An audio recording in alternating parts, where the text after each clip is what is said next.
আসসালামু আলাইকুম। Hasna easy recipe থেকে আজকে আপনাদেরকে স্বাগত জানাচ্ছি। আমি কিছুদিন আগে আমার প্রিয় শিক্ষাঙ্গন জগন্নাথ বিশ্ববিদ্যালয় কলেজে গেছিলাম। তো এখন সেটা বিশ্ববিদ্যালয়, আমাদের সময় পূর্ণাঙ্গ বিশ্ববিদ্যালয় ছিল না। আজকে আমি এসেছি কবি নজরুল। আমি এখানে বিএসসি কমপ্লিট করছি কবি নজরুল থেকে। এই কবি নজরুল এই 3তলা ভবনে আমাদের ক্লাসটা হতো। আর 3.5 তলা আমরা বলতাম, অর্ধেকটা ছিল সেটাকে বলতাম 3.5 তলা।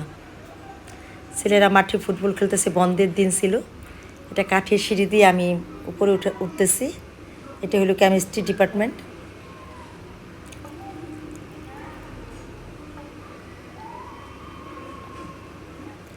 পুরনো স্কুল কলেজগুলোর বিল্ডিংগুলো দেখতে অনেক ভালো লাগে, মানে রাজরাজাদের প্রাসাদের মতো লাগে।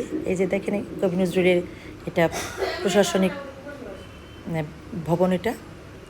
আর এটা হলো একটা ক্লাসরুম, পুরনো বেঞ্চ, পুরনো রুম, এই কাঠের পার্টিশন, খুব চমৎকার একটা কক্ষ। এখানে এই জায়গাটায় পুরাতন ভবন ভেঙে নতুন করতেছে।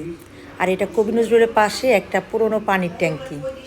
এটা অনেক তখনই যখন কবি নজরুলে পড়তাম এই ট্যাঙ্কিটা দেখতাম, এখনও সেই রকমই আছে। আমরা কবি নজরুল কলেজ থেকে বের হয়ে ফুটপাতে খাবারের দোকানগুলোতে গেলাম কিছু খাবার খাওয়ার জন্য। পুরনো ঢাকা অনেক দিন পর আসলাম। আমার মেয়ে তো আর পুরনো ঢাকার সাথে পরিচিত না। তো রাস্তা দিয়ে যেতে যেতে এটা আদ্দিন হাসপাতালের পাশেও একটা কৃষ্ণচূড়া গাছ। আর এই